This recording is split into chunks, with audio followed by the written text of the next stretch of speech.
There is a beautiful day again in the mountains. I guess there's never a bad day in the mountains, especially if you consider yourself a Sigma male. I think that there's a more and more people who are re- rediscovering that they are actually very unique breed out there. We all know about alpha males and we all know about beta males. We know basically who they are. The typical alpha male is always trying to prove himself and always trying to force himself to the front, and always trying to build his image and always trying to impress somebody, and not necessarily bad way. It's just generally that's their main characteristics. That's what they want, and we need them in society. I think it's very important to have alpha males. And then we have a beta males, which again, there is nothing wrong with the fact that somebody's beta male.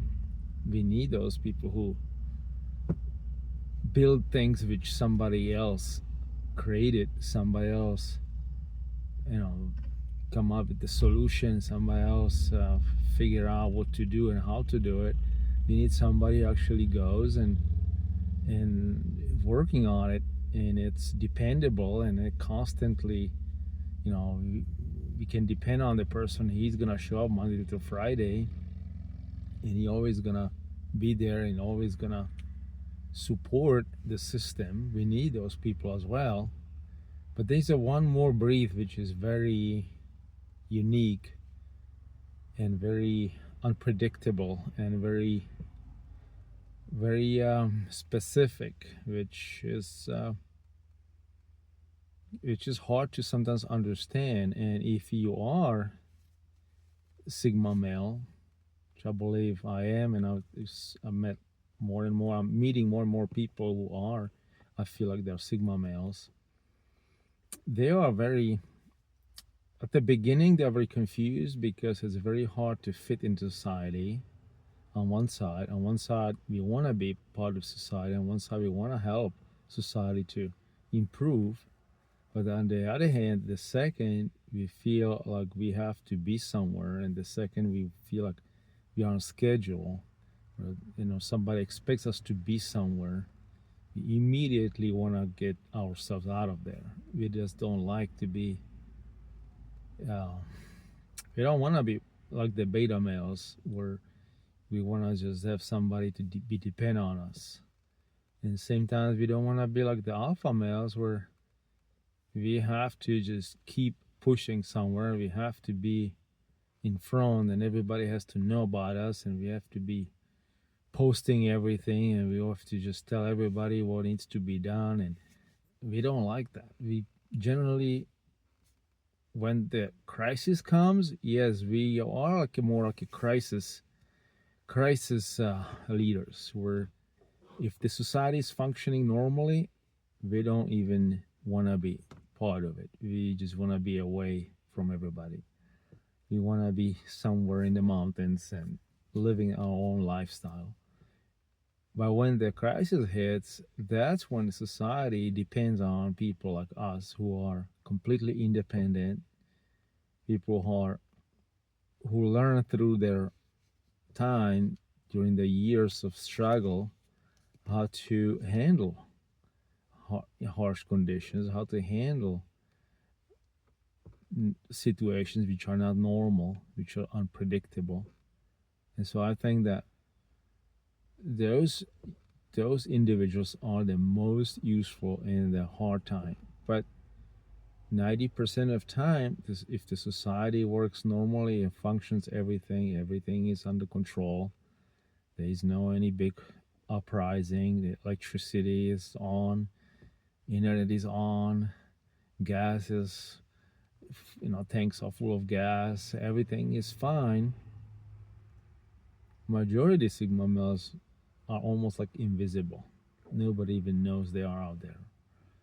The only time we really see them when they really things start to get a little crazy.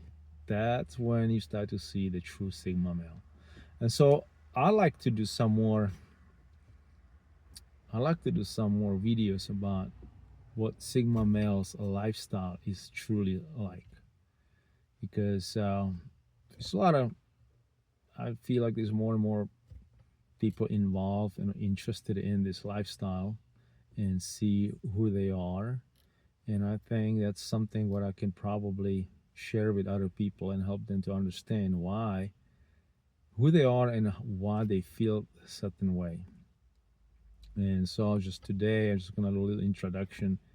When I grew up, I felt right from the start that I love being around people, but I always loved to be away. I spent hours and hours and days alone in the forest, and I never felt alone. But then when I came back to the society, even as a kid, I was happy there for a little while. But as soon as I felt that there's no action, there's no any meaning, there's nothing going on in the group where I was with, I felt very bored. I was immediately bored, and it was very, um, it was nothing interesting. I was immediately trying to get away from there. So the only time I really loved to be around people, it was when there was some kind of activity, it was some kind of action going on. You had some kind of mission. When there was no mission, there was everything was kind of smooth, and there was no any big trouble. There was no any action. There was no any adventure. I left and disappeared, and that was right from the beginning of my life. It was very early in my age. Everybody wanted to be in the classroom with other guys. I wasn't interested in that. I was just always looking for a way out to escape. And I had a friend, and I didn't have any problems. The child, like some dramatic problems, but I just feel like I always felt if there was no action, if there was no adventure, I was gone. I wanted to live on my own terms.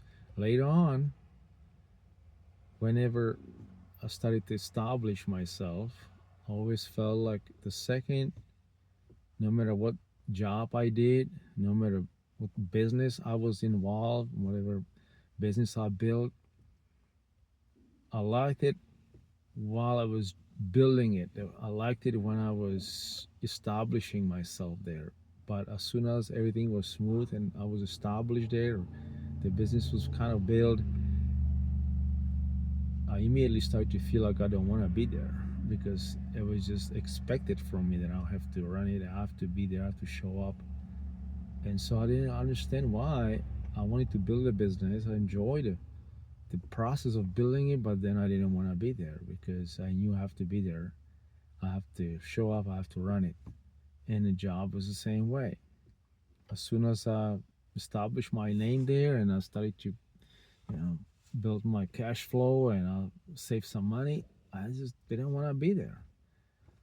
And so over those years, I find the best job, if I have to work for somebody, if I need desperately money, the only job ever fit, it was a trucking. It was driving a truck, and especially go over the road, just be away.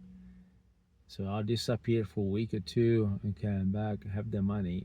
While I was on the road, I did what I wanted to do. I trained, I studied, I spent time alone. If I wanted to talk to somebody, I could get on the phone and talk to somebody, but if I didn't, I disappeared and I built my lifestyle. Later on, when I didn't drive a truck, I always loved off grid, living off grid. I never cared about houses and being on the beach in the house or some castle somewhere. It never excited me. What really excited me was be completely off grid. No bills, no commitment to pay somebody something, mortgages, hell no. Only to be free. And same time with my fun. I love flying airplanes because it's challenging. It's hard. It's not easy. I love driving or motorcycle or riding bicycle, do triathlon, something what is unpredictable, something what is adventurous, something what is wild, something what not that many people do. That always excited me. So that's